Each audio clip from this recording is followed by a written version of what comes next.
Hello and welcome to the Second Tier Podcast. I'm Ryan Dilks and I'm joined by the Michael Carrick this season to my Michael Carrick last season. It's Justin Peach. Good day to you, Ryan. Justin, how are we?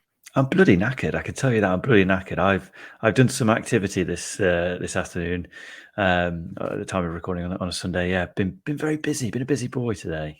You're going to tell us, or you're going to leave us in suspense? I want it's really not that interesting. It is. I wanted you to ask me, and I wanted to go into a big thing a bit, but you're not going to because you're clearly not interested. But I did a CrossFit competition, big competition, lots of heavy lifting and what have you, and it's good fun. People should try it out. It will change your life. It's not a cult, but it is a cult. It sounds like an Olympics for accountants and PR people and divorcees. Yeah. Was it? Well, I'm not there yet, but maybe in a few years. Well, I'm happy for you, Justin. I'm glad that you found something to keep you interested apart from Championship football. It keeps you occupied and keeps you out of trouble, doesn't it? It does, and you've got to make yourself interesting, and by doing that, I'm getting a six-pack at the same time. What can be said for you, Ryan? What are you doing to change your life? Hey, I've got a six-pack of tinnies. Am I right? Ooh, lads.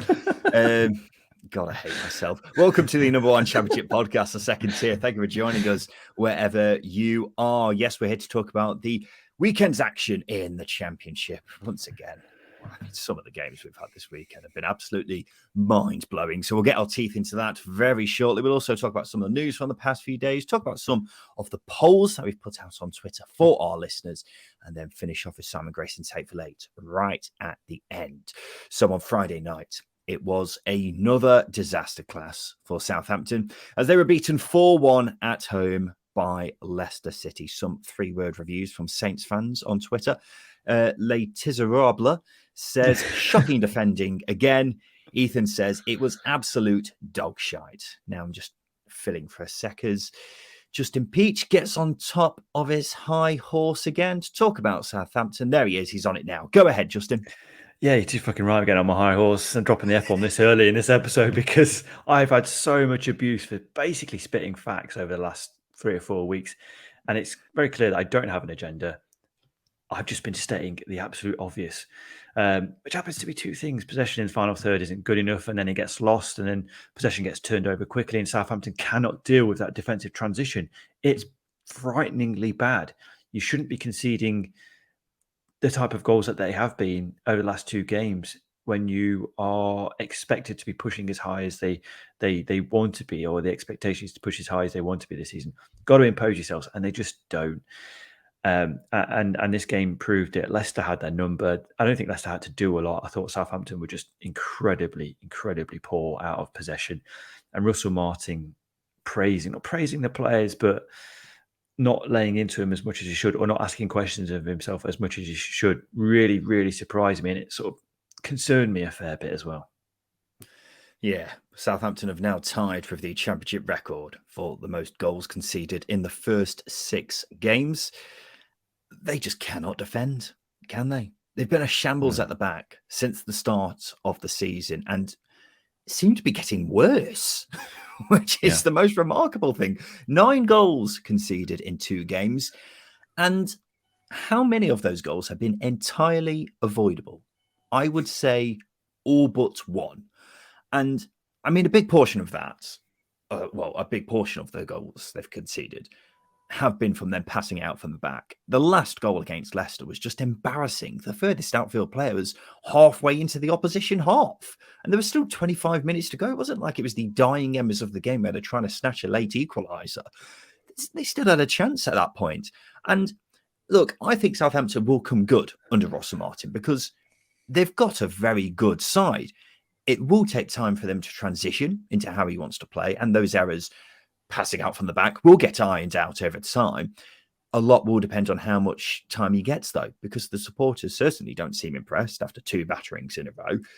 I imagine the owners are very keen to get back to the Premier League at the first time of asking as well, after spending so much money this summer. So if there isn't a drastic improvement, I wouldn't be surprised if his position is under threat.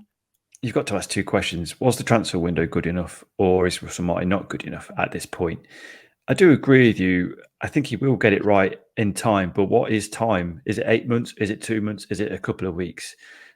whatever the case, if results don't improve, if performances don't improve, because that's the big thing for me. I've not been overly impressed with the balance of performances this season at all. I think they've been very fortunate to have not come up against too many teams who have had the quality that Leicester and Sunderland do in the way of putting chances. But when you consider the Norwich, Leicester, and Sunderland have put 13 goals against away against Southampton in those 3 games, there's a lot of quality in those sides, and they've punished Southampton. They've punished Southampton royally. That's the big worry for me. And the other big worry that for me under Russell Martin is the fact that defensive transitions have never, ever looked convincing under him as a manager. And that's the big concern. He's never addressed those issues in any of his roles. They looked just as vulnerable in the defensive transition in this game as he did against Sunderland, as he did against Norwich as well. In fact, as they did against QPR, and what was the other game? All the games. Sheffield Wednesday, not so much, but these things aren't being addressed. And Russell Martin completely ignored it. He just said, we basically must do better without actually pinpointing what the issue is in his post-match words after the game. I'm just massively disappointed with Russell Martin and Southampton. It's not good enough. Yeah, you mentioned how long it's going to take for Southampton to get things right. I think it looks like it's a long way off at the moment. Doesn't have time. No. Well, this was without a doubt Leicester's best performance so far. Admittedly, the bar wasn't extremely high before that, but most Leicester fans, I think, will agree with that. They haven't been playing brilliantly, have they? But this was more like it, even if it was made a bit easy for them at times. Yeah, I don't think you could take anything away from Leicester, because if you get put up against an opposition who give you the openings that Southampton did, you've got to take them. And you look at the games that Southampton have come through, like QPR, they haven't had, those teams haven't taken them, and Leicester did, but they've got a lot of quality in their team as well, so you expect them to do so. But there were some really good, effective moments in and out of possession. There was some moments of disorganisation, but you expect that in an expansive team. And I think Leicester, with the ball in possession, is a blueprint of where Southampton should be heading. As I say, I think Southampton are too pedestrian, whereas Leicester had a bit more punch about them in possession, especially on the counter-attack. But there's the third goal that Mavididi scored. 33 passes in that sequence of for the goal. It was great. They were probing in and around the edge of the box, and then they would recycle it, find space, and get the ball into areas to pull Southampton out of shape. It was really effective and a really nice glimpse of what Maresca ball can look like over the coming weeks. Well, Leicester fans seem to have got the idea that I'm anti-Leicester after my comments about their transfer window, which just isn't the case. Even though they massively overspent on certain players in the summer, I've always been backing them to win the league, and that's still very much the case in my mind, because, as I was saying, the players who they've come down with and kept around are simply way too good for this level. A great example of that is Wilfred Ndidi, who took his goal really well. He isn't just a Premier League player, he's a top half Premier League player, isn't he? Ditto Kiernan Dewsbury Hall, he got a great assist for one of the goals. James Justin made his first start, and he probably fits in that top half Premier League category as well. Jamie Vardy got his first goal. Casey McAteers had a great start to the season, despite being a young lad who had barely played for Leicester beforehand. And Stefan Mavididi was excellent as well, particularly with the last goal, which he took really well, even though, again, made quite easy for him. It's a statement win for Leicester, without a doubt. It could be the springboard for their season properly getting started, couldn't it? Because when you have a game like that, where they just tore the opposition apart when they haven't done that previously, it could be, them going on to bigger things quite quickly. First half goals as well. Leicester really put their authority into the game by taking the chances that were put for them. They just haven't done that enough this season. And I think the stat before the previous game, before the international break, was that they haven't scored a winner before the 72nd minute. Whereas in this game, the fans were able to breathe a sigh of relief, and they were able to put Southampton to the sword. And that's what you really need to do if you're going to win promotion, if you're going to compete for the title in the Championship. You've got to be ruthless, and Leicester were. And you've got to remember that they were both Premier League sides last season. So for Leicester to do this and put them away like they did, as comfortably as they did, it was a comfortable game for them, especially in the second half. Then, yeah, you can't complain. You can only praise. Wasn't 9-0 though, was it? Could have been better. In the South Wales derby, Cardiff beat Swansea 2-0. Only the second time in the last 10 meetings between the pair that Cardiff came out the winners. Swansea have really dominated the fixture over the last few years, so a huge result for Cardiff. We'll talk more about them shortly, but from a Swansea perspective, boy, oh boy, here's some 3-word reviews. Swanscast says absolutely no direction. Gate 2 says get Duff out. Dan James says sack Duff yesterday. Let's be honest, they were absolutely crap, weren't they, Swansea? Their first meaningful chance didn't come until the 92nd minute, and I mean, that was a half chance at best. It was just a truly awful showing in a derby, and Michael Duff admits he's a man under pressure already. And as we've just been hearing, Swansea fans aren't happy, Justin. I'm not surprised because I didn't see anything that convinced me that Duff is going in the right direction at Swansea, which is frustrating because Michael Duff is a good manager, but sometimes you've got to understand that club identity is a big thing. Swansea made big strides, especially in sort of the latter third of last season under Russell Martin. So there's a possession-based system, as we all know with Southampton. We all know how Swansea played last season under Russell Martin, etc.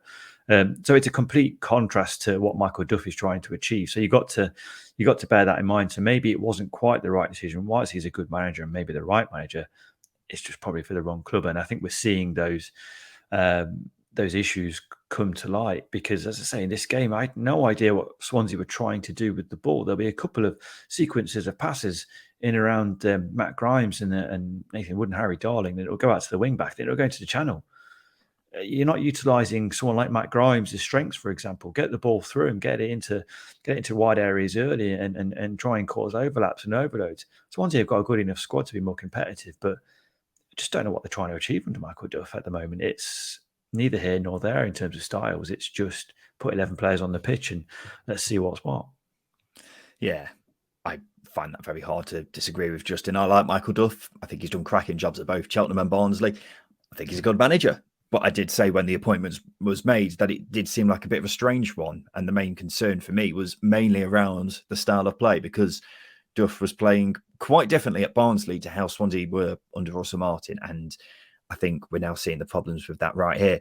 If Swansea were playing well and not getting results, I'd give Duff the benefit of the doubt, but they're simply not had the most difficult set of fixtures either, by the way. Yeah. And he didn't help himself with his comments about the derby from a couple of weeks ago, which I think went down like a fart, or let's be a bit more blunt, a piece of shit in a lift, because it was just bad, wasn't it? And sometimes a club brings in a manager, the team's good as well on paper, but it just doesn't work out. And I'm starting to put this in that category. Swansea have been pretty spot on with their managerial appointments in recent years. They haven't actually sacked a manager since 2017 because nearly all of them have been poached by other clubs. But I wouldn't blame them for knocking this one on the head because it just doesn't seem to be working. Yeah, we're 6 games in now, 7 games in now. So it's still very early. But I think the thing that worries me, and it's the same with a lot of clubs, is you've had an international break, 2 weeks to work on things. And if you don't come out of that international break with at least a game plan, then I do really worry because Swansea had 2 weeks to prepare for this game, and it's a big game. So you spend your 2 weeks preparing for it, and it just doesn't look like they did it. You can't really comment on what happens on the training ground, but what happened on the training ground for them to turn out that sort of display? It was pedestrian, it was poor, and it just lacked absolutely no purpose or direction at all. So, yeah, Duff is quite rightly under pressure, and so he should be. And you are right. Sometimes the right appointments don't quite work out, and you've got to make a decision quickly if you're going to get your season back on track. Let's talk Cardiff. Justin, a huge win, just their second of the season, as well as only their second in the last 10 South Wales derbies. George on Twitter says this is a massive turning point. James says it was the best night ever. I bet it was. Michael says, keep Duff in. And Evan says, Ollie Tanner, superstar. Young Ollie Tanner was the hero, 21 years old, scored the first goal, which was an absolute beauty, then won the penalty for the second. He was only on the pitch for a matter of seconds before he scored as well, but he was just phenomenal. And his 4th league appearance for Cardiff as well. And I remember when they signed him last summer, there was quite a lot of excitement from Cardiff fans. He had been playing for Lewes in the 7th tier of English football. Tottenham were going to sign him, but some social media posts surfaced, which meant that didn't happen. So Cardiff managed to get themselves a player which was interesting Premier League sides, and he looks a talented lad, doesn't he? He does, because his goal for me was the goal of the weekend. The trap of the crossfield pass, which was a brilliant pass, by the way. The quality of the dip of the shoulder, and then the strike. on his weaker foot. Powerful strike into the bottom corner. Rushworth had no chance. It was fantastic. And you're right, sometimes you need a player to spark a game, and Ollie Tyler came on and he did. And you don't really expect that. He's a defender, isn't he, by trade? He's a right back, right wing back, isn't he? So he is, isn't he? Not sure. I didn't think he was, but he didn't look like it, did he? I think that's the thing. Like, if he is, then crikey me, then you've done an absolutely cracking job there, Ollie Tanner. But he's a young player with a lot to look forward to in his future. But I think Cardiff impressed me. They controlled what was quite a poor game, what was quite a close derby.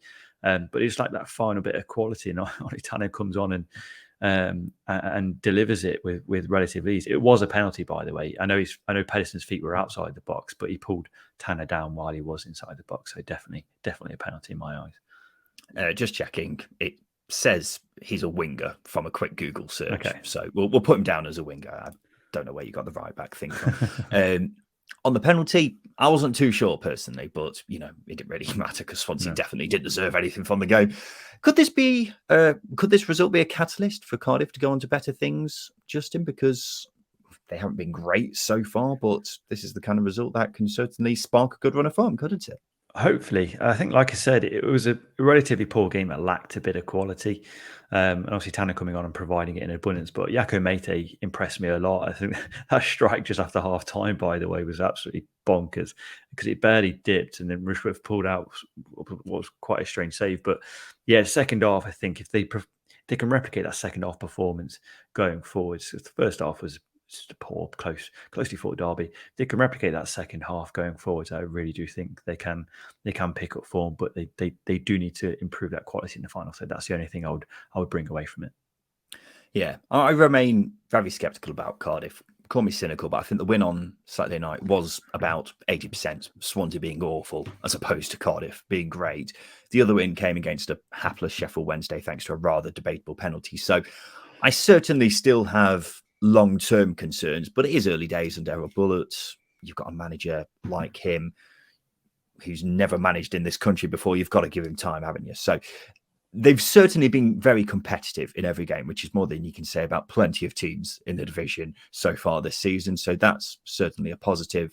But I can't get too carried away about Cardiff just yet, I've got to say.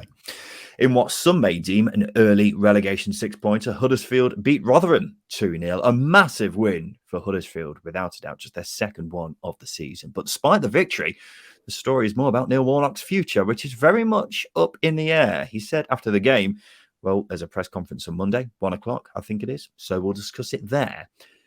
I mean, based off that, it would be more surprising if he were to turn around and say, I'm staying, wouldn't it? But I mean, that would be quite the turn up for the Bucks, wouldn't it? So it sounds like he's probably going, Justin, which I think could be fairly disastrous.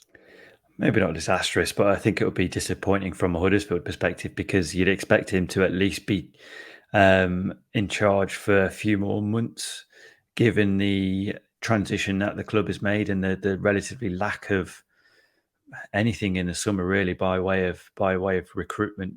Justin, that's why I say disastrous, because as we've said repeatedly, that squad is simply the worst in the division for me. And the main hope I gave for them staying up is because of the Neil Warnock factor, which I think is enormous. But it's clearly friction between him and the board now. He's been calling out the board for a while. So it's not really surprised that the board is saying, well, we might as well just go and get somebody else if he's not bothered, but if he's causing us a fair bit of earache, which he probably is. But Neil Warnock's, he knows what this division is about. So okay, I do agree with you. It will be a huge negative for Huddersfield. I don't think it'll be a disaster because you don't know who they're going to bring in. But for me, I think Justin, we've spoke about this before when we were. I think you said literally 2 weeks ago, just before the international break, that if Neil Warnock isn't there, you don't see Huddersfield staying up. Absolutely. I do have the same thoughts, but you can't really judge them until they bring the next manager in. The next manager could be Pep Guardiola. They could have pulled off a massive coup, for example. Not that he'd be able to get a tune out of this team because it's not really set up to play to his style. But you know what I mean? The next manager could be another Neil Warnock type. You know, it's just that sort of line. But I do agree their chances of staying up do diminish considerably without Neil Warnock at the helm. But a new manager can come in, win 6 games on the bounce, and completely change expectations and the outcome of the season. But if you look at this or what they've been putting out so far, the performances have been fairly okay. They just haven't been putting the ball in the back of the net. And this win here should be a catalyst for them going forwards. Well, TalkSport has been reporting that a mystery overseas boss has been lined up, which Pep, yeah. Well, he's not overseas, is he? Because he's based in the UK now.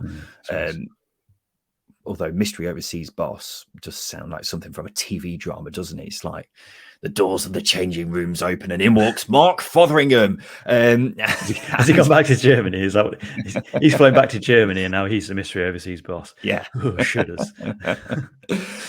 Well, what I will say on that is I think it's a tough ask for someone from overseas to come in and keep that squad up because, I think you need someone who's got a bit of know-how like what Neil Warnock offers. And unless they have pulled off an absolute blinder, which I would be absolutely surprised about based off how the club's been run so far, then I can't see them staying up. Yeah.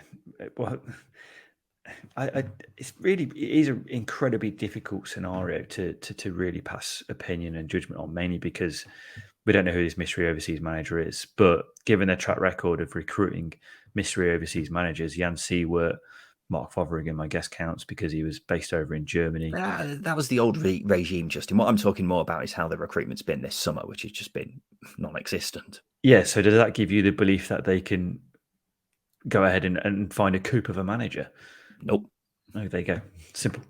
Well, that's what I'm saying. Yeah. You're the one who's been saying we'll wait and see who they get in. Yeah, but I don't want to push it as a disaster, and I don't want it to be such a downcast for Huddersfield fans because a new manager should be a sign of exciting things. It just depends who that new manager is. It could be a Mark Fotheringham or it could be a Carlos Corberán. That's the coin toss, isn't it, with Huddersfield? Yeah. Well, let's move on to Rotherham because it's now 4 losses from 6 games now for them. Losing to one of your main rivals to stay up is especially not good. And I'm getting the sense that it's going to be a long, hard season for Rotherham United, Justin. Yep, a lot of Rotherham fans telling me the squad's good enough. Don't think it is. And I think this performance proves it. Okay, they have had injuries so far, but this was a game where the game should be a lot closer than it was. Rotherham didn't create anything other than hitting the bar from a set piece. They shafted themselves. They had chances to clear the ball for Huddersfield's first. They didn't. They were all at seas. They didn't get into shape quick enough, defensive shape quick enough, and they were punished. And Huddersfield, I think 2-0 probably flat as Rotherham. I think Huddersfield created a lot more chances to come away from that game with a bigger lead, but they didn't. Huddersfield had their number out of possession. They were happy to counter and found a lot of freedom breaking through the thirds. That doesn't tell me that's a team full of quality when there's a potential relegation candidate playing through you with great ease, as Huddersfield did. Well, their away form in particular is a real problem, isn't it? They've now gone nearly a whole year without an away win. 3 losses on their travels already this season. And the fact is, Huddersfield could have won by more, couldn't they? Granted, Rotherham hit the bar from a header, but they were comfortably beaten by one of the poorer teams in the division. And that's a big concern. Let's be honest, Rotherham haven't been playing very well at all so far. They're yet to manage more than 10 shots in a game. Meanwhile, they've faced at least 11 shots in every game. They've been comfortably beat on XG in every game so far as well. I actually went back and watched each of the goals they've scored, and all of them are from fairly hopeful balls into the box, apart from one, which was a mistake by Blackburn passing around at the back earlier in the season. So is the game plan just to get into the box and hope it hits Jordan Hugill's head? If so, Rotherham are in deep trouble, even deeper trouble than they already seem to be after this recent run of results. It's another loss for Middlesbrough after they were beaten 2-1 away at Blackburn. A 3-word review from Matt on Twitter: shite, and more shite. Technically more than 3 words, Matt, but we get the picture. Thanks for getting in touch. 1 point from 6 games. They become one of 14 teams in Championship history to only pick up a point or less from their first 6 games. Sheffield Wednesday are obviously the other, but how many of the previous 12 do you think got relegated, Justin? I would say 3, a low number. Okay, well, you've done that annoying thing now where you've gone too low and made the stat less surprising. Only 5 have actually been relegated from the previous 12 to only get 1 point from 6 games. But how many of those teams went on to finish in the top half, Justin? 2. Just one.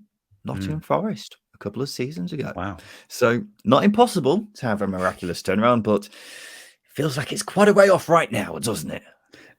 Well, it's a change of expectation, I think, isn't it? You've got to realign every supporter, and maybe the players and manager got to realign what they expect to come from this season. I'm not saying that they haven't, but my expectation was Borough were going to push for promotion because I look at the quality they had last season. I thought at the time of recording those preseason predictions, they will get transfer deals done early. They didn't. They waited a long time, and they trickled throughout August. And I do think Michael Carrick's been shifted a little bit, and I think that massive dip in quality is where Middlesbrough are really suffering. That being said, they're far too open defensively. They're giving opposition far too many chances in games. It's quite frightening, really, how open they are. And it's Blackburn cut through them at times with great ease. I don't want to criticise Michael Carrick too much because he did a great job last season. But at what point do you start thinking about changing manager?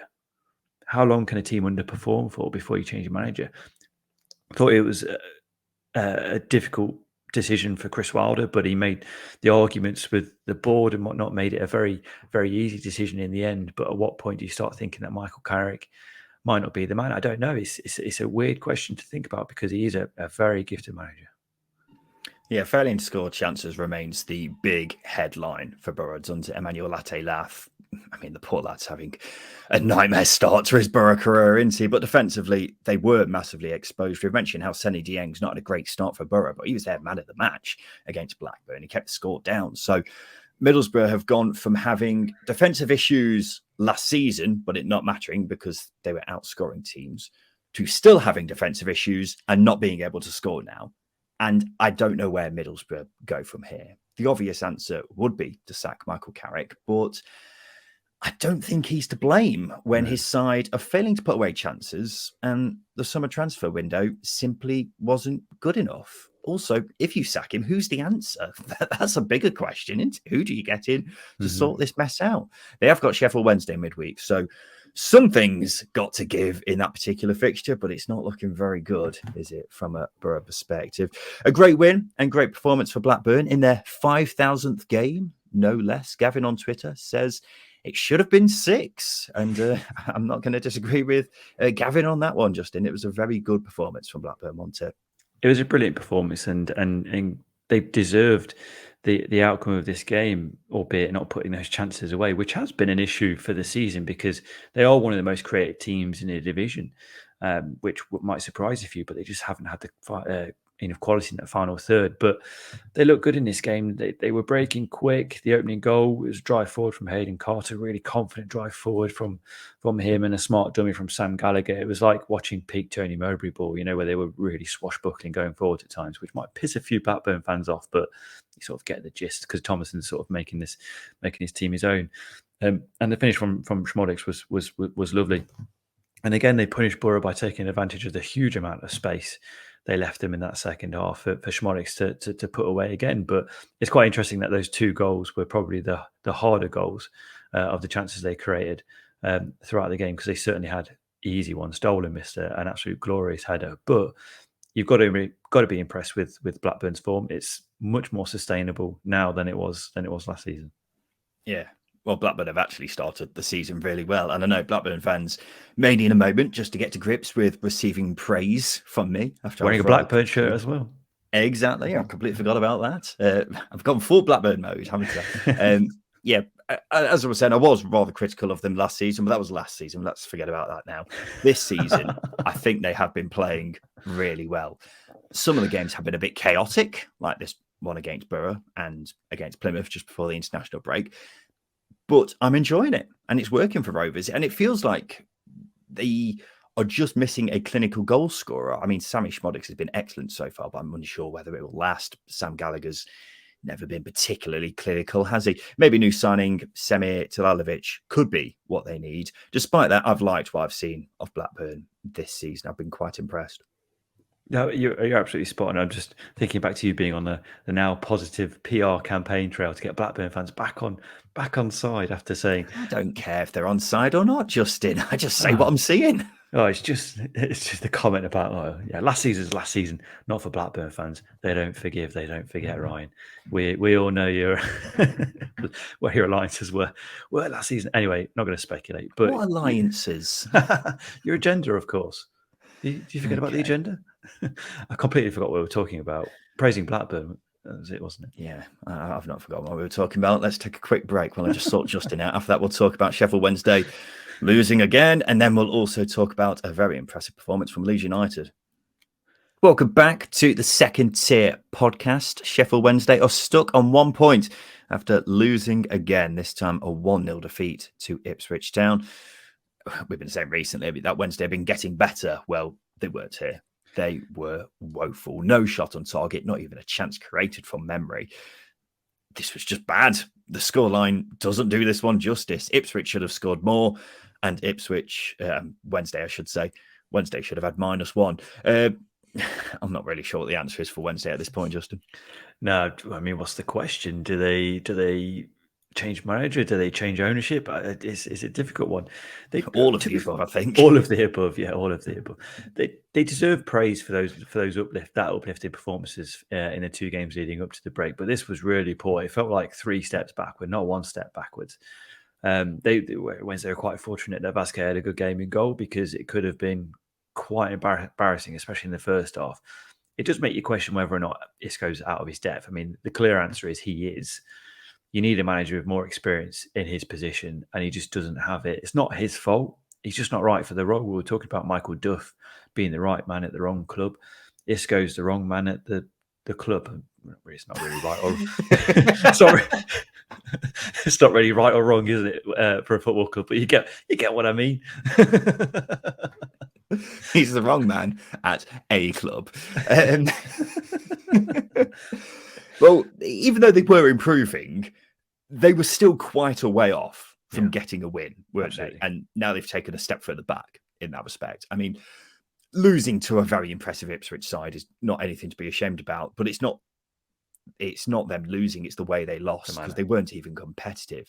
So it's a pretty sorry state that they're already in. And I mean, is it ridiculous to relegate a side after 6 games? Because I just cannot see them staying up. The only thing is, if they sack Isco Munoz relatively soon and make an impressive appointment, but the owner's a clown. So the chances of them making the right appointment, I would say, are relatively slim. The right appointment that they've made since Carlos Carvalhal left was Darren Moore, wasn't it? And everything went tits under him because of a disagreement over whatever. But you get the point. Chansiri has got 2 appointments right in the last few years, or he's under his whole regime. The rest of them have been terrible, albeit Steve Bruce was there for a short period of time and things were looking up on him, but probably not enough time to really judge him. But as I say, if you remove Isco, who's next? Who's going to want this job? Who's going to want this job at a basket case of a football club where your owner has too much control of the club? He should hand it over to other people. And because of the highly publicised fiasco with Darren Moore, it's not a very good advertisement for working under Chansiri, is it? Exactly, and we've not even spoke about how short the squad is of ability, youth, pace, and quality. It doesn't have any talent. of that in talent. Yeah, I mean, it's a bit harsh on some of the players are there because they do have some really good players, but you've just got to question Wednesday and where they're heading, because they are hurtling towards League One, and we're only a handful of games into the new season. It's just diabolical. Just saying, lowest points tally ever in the Championship was Rotherham 2017 with 23 points, 5 wins, 8 draws. Just going to leave that one there. Wow. From an Ipswich perspective, Mauricio says this is easy, and Jason says the tractor keeps on rolling. Ipswich have now gone a club record 12 straight away games unbeaten. Their win percentage since mid-February is now 86%. That's home and away, which is just remarkable. The Ipswich are going up. Tractor is purring, Justin. Ipswich have got Southampton away in midweek. Good time to play them. Millwall 0, Leeds 3. I thought Leeds were frighteningly good here, Justin. Yeah, really impressed with them. Watched it back after the CrossFit competition I had.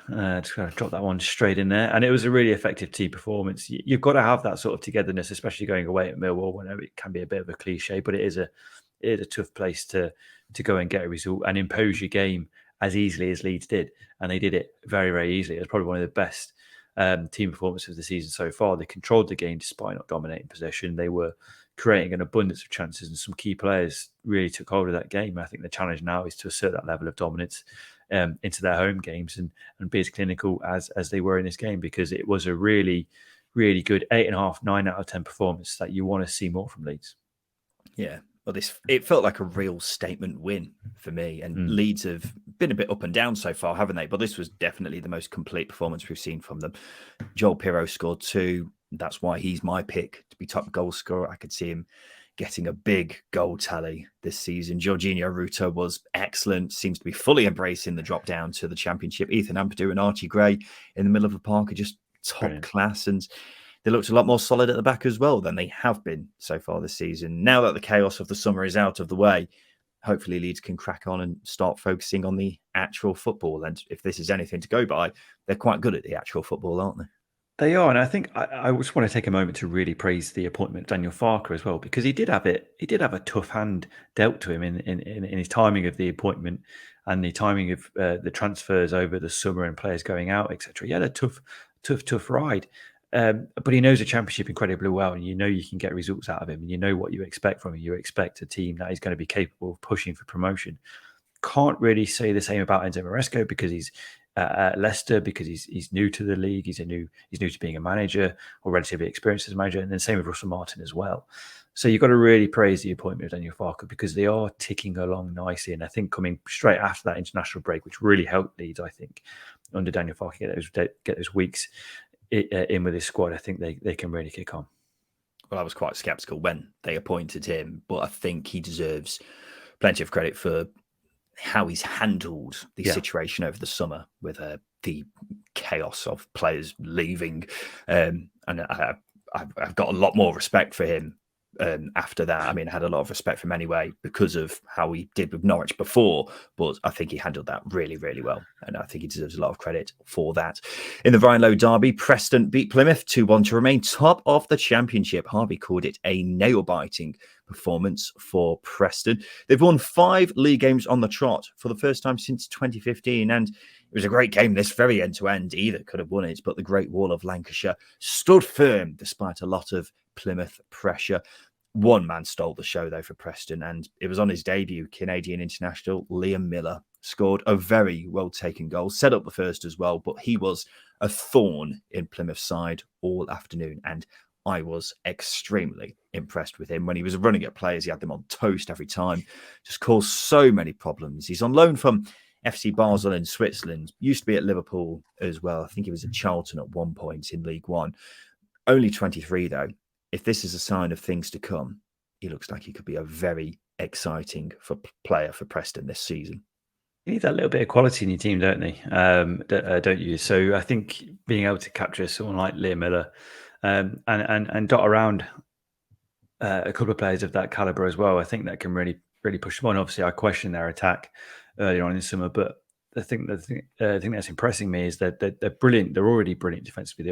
They were good defensively last season, but they're brilliant once again. But they're taking chances as well, which you can argue wasn't the case last season. They really struggled to convert on the regular, and that's without having like the players like Emil Rees available back fit, Ched Evans back fit, etc. There are players still to come into this team. So based on that, can they improve? Based on the players like Liam Miller coming in and adding that little bit of quality, can they improve? Maybe. It's an interesting scenario for them to be in, because they've performed way beyond my expectations. Yeah, definitely. I think that's safe to say, considering they were your underachievers just in, and now they're top of the league. Overachievers. Massively. Preston do have a tricky game in midweek, Birmingham at home. Let's talk about them now, because Watford scored twice in injury time to secure their first win since the opening day by beating Birmingham 2-0. It's worth saying Birmingham had a man sent off just before the first goal. I mean, what a header by Mileta Rajovic. I'm starting to become a big fan of the big man. Didn't really do much for the rest of the game, but there's something quite entertaining about having a big boy like him up top. Ryan Andrews got on the score sheet for Watford. His first professional goal. He's the son of Wayne Andrews. He used to play for Watford and Crystal Palace. Some people may remember. He's been at Watford since he was 8. So a great moment for him. But I've been impressed with him whenever I've seen him in a Watford shirt. Justin, how about you?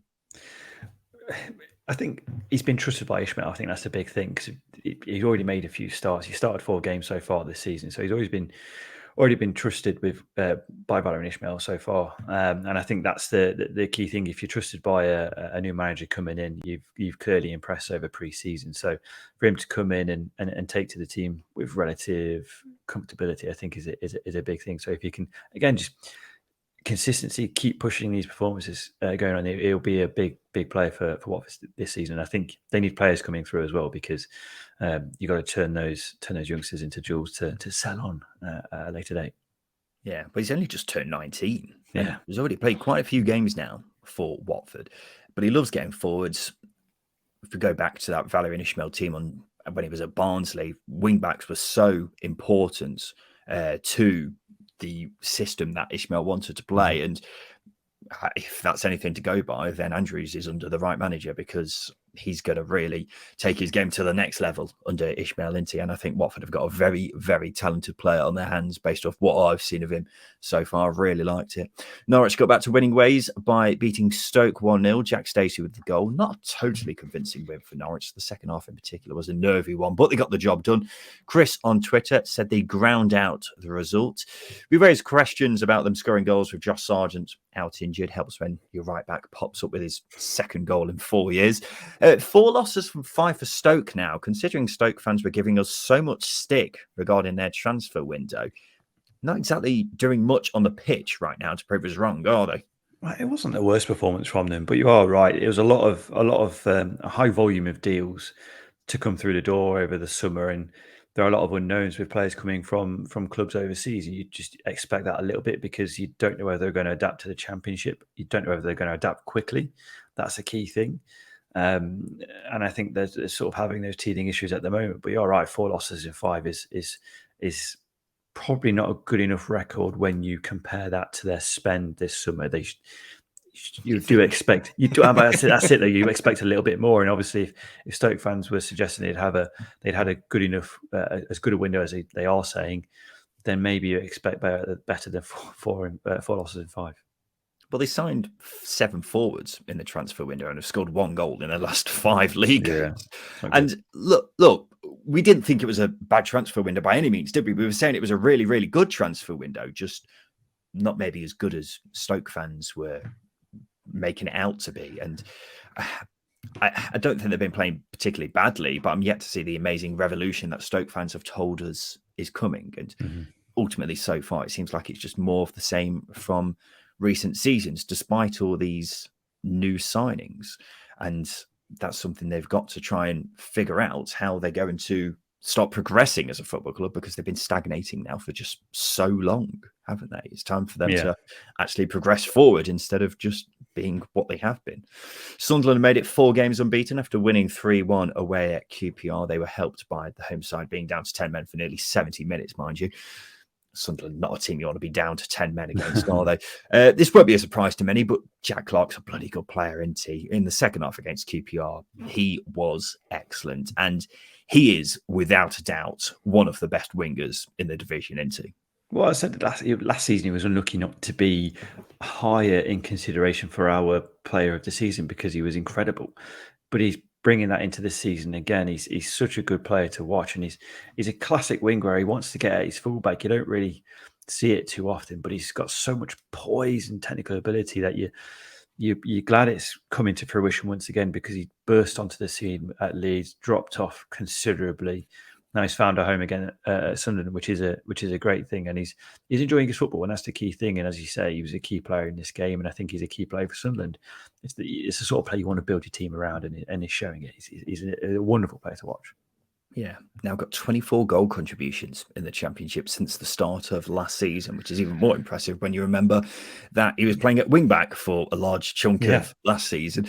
And it's a bit mad. He's a bit mad that he's still only 22 because he's been around for so long now that it feels like he's older, but he is just an unbelievable player and he's destined for the Premier League. I'm very confident about that. And any success that Sunderland have this season, a lot of that will rest on his shoulders, as well as other factors. But in particular, he is the key player for Sunderland, isn't he? A late Aaron Connolly equaliser saw Hull draw 1-1 with Coventry, unbeaten in 5 games now. Hull, Coventry drawing a lot of games in comparison to that. And Bristol City against West Brom finished goalless. West Brom had a rather obvious penalty turned down in this one, but they didn't manage a shot on target. So would have been a bit undeserved if they got a win here. Not that Bristol City were particularly outstanding either. Now it's time for this.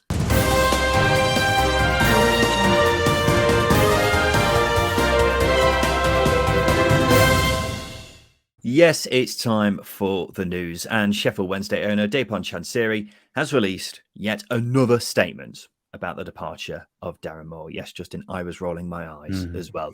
This after Moore said he didn't leave because of contractual or financial reasons and that Chansiri set unrealistic targets. But Chansiri said in a very long statement that that was totally untrue and it was about money. I feel sorry for the media team at Wednesday because keeping a lid on Chansiri sounds like an absolute bloody nightmare. And as well as that, the amount of work the local press are that they've had to do to cover all of these nonsense things coming out of the club. You know, they're having to put in many hours, I imagine. But you don't have to say anything, do you? Just shut up. As a leader or owner, there comes a point where you don't need to say anything. You didn't need to reply to Darren Moore. Just shut up. If it just feels like he's seeking reassurance. You're supposed to have an ego, but it's so fragile that you feel that you need to come out again and just shut up. That's it. Be quiet. Get on with running the club. Right, mate. Just people will judge you on the success of your tenure as an owner, and right now it's in the gutter. That should be your worry, not what Darren Moore said. Put your club on a better path because it's on a shit one. Simple. Yeah. It's not what you want from a responsible owner, is it? Just move on from these kind of things. And you are absolutely right. He's not going to get judged on. I mean, he's getting poorly judged on things like this. It will get better judged if results start happening on the pitch, which isn't happening. Yeah, but he can say all of this. But if the club's being a success, no one gives a shit about what he's saying about Darren Moore because the club's a success. But it isn't. It's in the gutter. You're going down, and you're going down with all of this bad PR because you can't keep your mouth shut. Simple. Shut up. Carlton Palmer's fault, isn't it? I think it says a lot as well that, I don't know if you saw the pictures, but there was a banner at Hillsborough which said, "Thank you, Dejphon Chansiri," which was painted on before the game against Ipswich, and then it said it was painted over the thank you bit and also Chansiri's face. It was instantly taken down as well by the stewards afterwards. So I think that says a lot about the feeling about Chansiri and Sheffield Wednesday as a whole at the moment. Birmingham boss John Eustace says the Rangers job doesn't interest him at all. He's been linked with a move to Glasgow with Mick Beale under pressure there, but Eustace says he's very, very happy in the West Midlands. Well done, John Eustace, Justin. Yeah, absolutely. Mick Beale fucked it, didn't he? It's simple. You don't want to take a job too soon. That's as big as the Rangers job because it is a big job. Albeit you're playing in the SPL, but you got opportunities to play European football and really increase your profile, like Steven Gerrard did. But as we saw with Steven Gerrard, it came down very, very quickly because the standard in Scotland just isn't as competitive as it is in the Championship. Simple answer. So yeah, fair play, John Eustace. I like that he's just come out and said it because not many managers do. Sometimes they dance around it, and he didn't. He just said he doesn't interest him. Big thumbs up, John. Yeah, definitely. The Athletic say Watford are in talks to give head coach Valerian Ismail a new long-term contract after just 6 league games in charge. He signed a 3-year deal only in May, but the club are now exploring the chance of increasing its length. What? I'm very confused, Justin. Opposite end of the Watford spectrum, isn't it? It is, isn't it? It really, really is. And look, I admire Watford finally looking as if they're committing to a coach and not continuing to hire and fire. But it feels like they're going far too far the other way. Yeah, it's extremely the other way. But fair enough, because He might have a release clause in his contract at the moment, and he might get clubs sniffing around him because their start, albeit results haven't been great, performances have been good. And there's been some really solid foundations put down by Ishmael. But yeah, giving him a new deal after signing a 3-year deal, or maybe they'll put him on a shorter deal to reduce his compensation package in case results do go sour. But did say at the start of the season, I said he'd last the season. It's going to get too expensive to sack him now if he signs a longer contract. Justin Peach, the Oracle. But look, if he had won five of his first 6 games, then I could understand it. But he just feels so random. He's won 2, drawn 2, lost 2. It's not outstanding, is it? Table. It's just a 3-year contract is fine, isn't it? Just stick with that. If I'm being completely honest, I could see it all ending in tears because Watford, they've had an all right start to the season, haven't they? But as soon as they hit a bad form, you just know the Pozzos, they're going to be twitching. He's going to sign a new deal and he's going to get sacked 2 games later. That's what's going to happen, isn't it? It's a very Watford scenario to happen. So, I mean, Ishmael will be in the money if he does because, as I say, compensation package will just increase if he signs a new contract. Ishmael's agent must be licking his lips. Rotherham have signed Sam Clucas, the 32-year-old midfielder, has agreed a deal until the end of the season. Very Rotherham signing that, isn't it? Well, I like him. I like Sam Clucas. He's a good, versatile player, and if fit, can be a really, really dangerous player in the Championship. But he needs to stay injury-free and retain that consistency that he has shown at times. Blows my mind, by the way, that he's 32. He's aged really well. Not surprised considering he's a ginger. So gives me the question, or provides the question is, what's your excuse? And finally, the player ratings have been revealed for the new EAFC game. I'm just mortally wounded after that.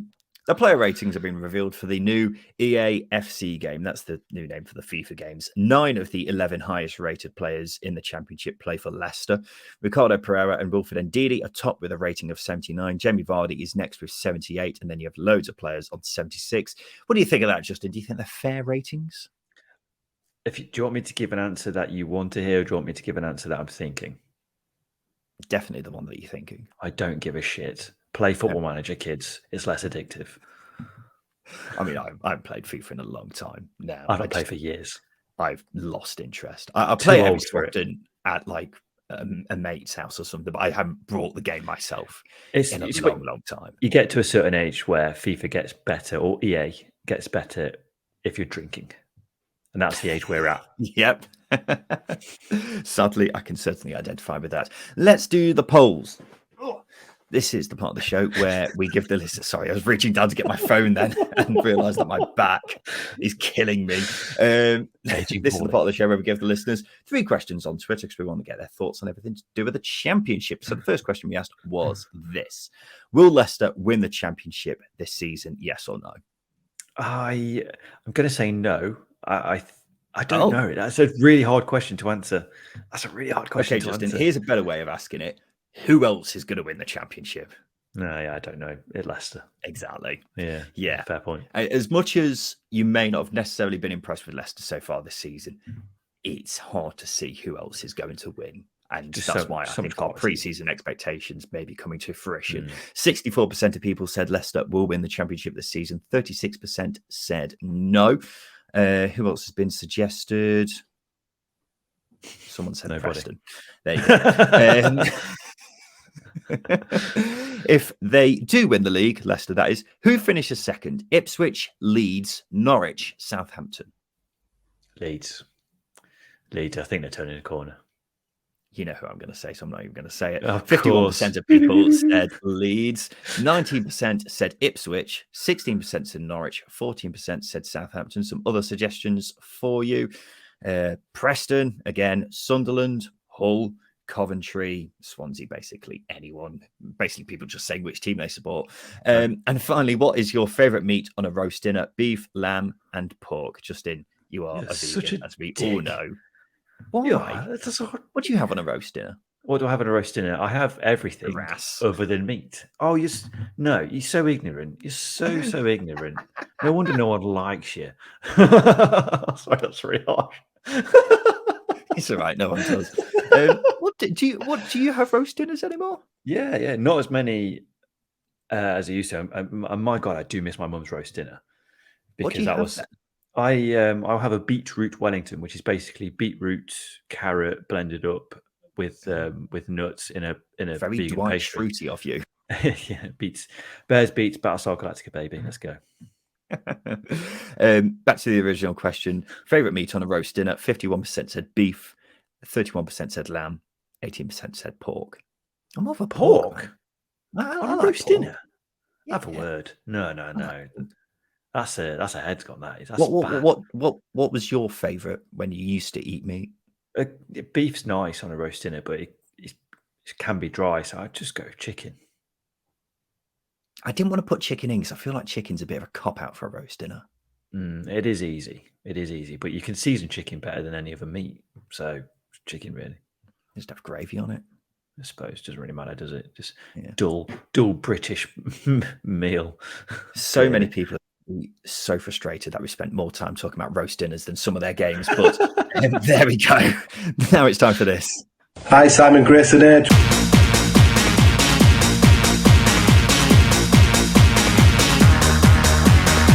Yes, it's time for Simon Grayson's Hateful Eight. So I'm going to ask Justin to name 8 of a certain subject. All he's got to do is name all 8. So, for example, if I were to say, name Steve Bruce's last 8 clubs, and he would say Villa, that's 1 down, and then Newcastle, that's another down. But if Justin were then to say Weymouth, he would lose a life. So all he needs to do is give me all 8 answers without losing all of his lives. Justin, you're allowed to get 3 wrong on this one. Wow. How's that Yeah, sound? it's really generous. Nice. Let's see what you're thinking after you actually hear the question. Name for me the 8 youngest managers currently in the Championship. Who you going for first, big boy? They get younger every year, don't they? The bloody whippersnappers. That's actually really hard. That's really, really Bet hard. you're glad you've got 3 lives now, haven't you? Yeah, Russell Martin's the youngest. Russell Martin is the 2nd youngest.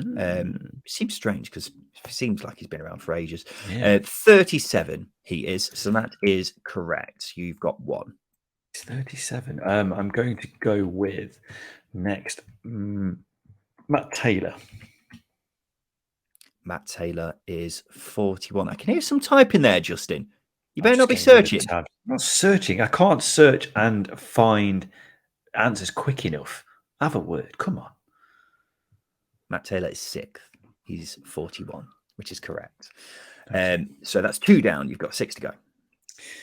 I don't know how old Enzo Maresco is. I feel like he's older than 41. So I'll throw Michael Duff in. He must be 40. Michael Duff is not on there. So you've lost a life, Justin. That's 1 down already. Don't know how old he is. I didn't write it down. So you've got 2 lives remaining. I'm going to go with Carlos Corberán next. I think he's quite young still. Carlos Corberán is correct. He is 40, the 5th youngest manager in the Championship. So you've got 5 to go. I'm just thinking about hairlines. Wise. Yeah, Steven Schumacher has got a good head of hair. He has. And he's also the 4th youngest manager in the Championship. He is 39. You are correct. You're halfway there. I think I've unlocked a trick for this one. Ryan Lowe has got to be the next one. Ryan Lowe is not on there. Oh, yes. Incorrect. He is 44, which is too old for this list. Despite 44 being quite young. That's how low the bar is, Justin. You've got 1 life remaining. You played until he was quite old, so I've shafted myself there. Kieran McKenna is the next one. Kieran McKenna is correct. He is the youngest manager in the Championship. He is a baby at 37 years old. God, it's quite scary, isn't it, when managers are less than 10 years older than us now, isn't it? You've got 3 remaining, Justin. 1 life left. Liam Rosenior. Great. Liam Rosenior is correct. He's the 3rd youngest manager in the Championship at the age of 39. 2 remaining, and it's the 2 oldest ones on this list that you're looking for. It's a bad territory. Got to gamble. Got to say, Rosenior's probably the only manager that has a skin fade other than the bold ones. So fair play to him. Not many managers do. Random interlude. John Eustace. Oh, he retired when he was really old. And he's had a hair transplant. I think he's had a hair transplant as well. Shit. You going with him? Yeah, go on then.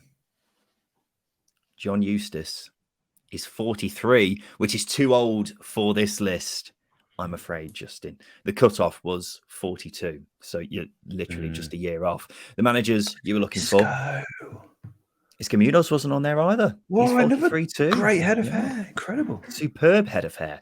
The managers you were looking for, one of them doesn't have a great head of hair. Alex Neil, 42. Oh, that's a shame. He looks a lot older than 42, which sounds so disrespectful. Unnecessarily. Yeah, it is. That was not needed. And I completely forgot. The other manager you're looking for was Michael Carrick, who is also 42. There you go. That's been Simon Grayson's Hatefully. This has been the Second Tier Podcast. We'll be back again on Thursday for our first set of midweek games of the season. So you've got that to look forward to. We'll review all the games from midweek, and we look forward to bloody seeing you then. We'll also talk about some of the news, of course, from the coming days. Will Neil Warnock still be in the job at Huddersfield? We'll find out on Thursday. This has been the Second Tier Podcast. I've been Ryan Dilks. I've been Justin Peach. And a big thank you for listening.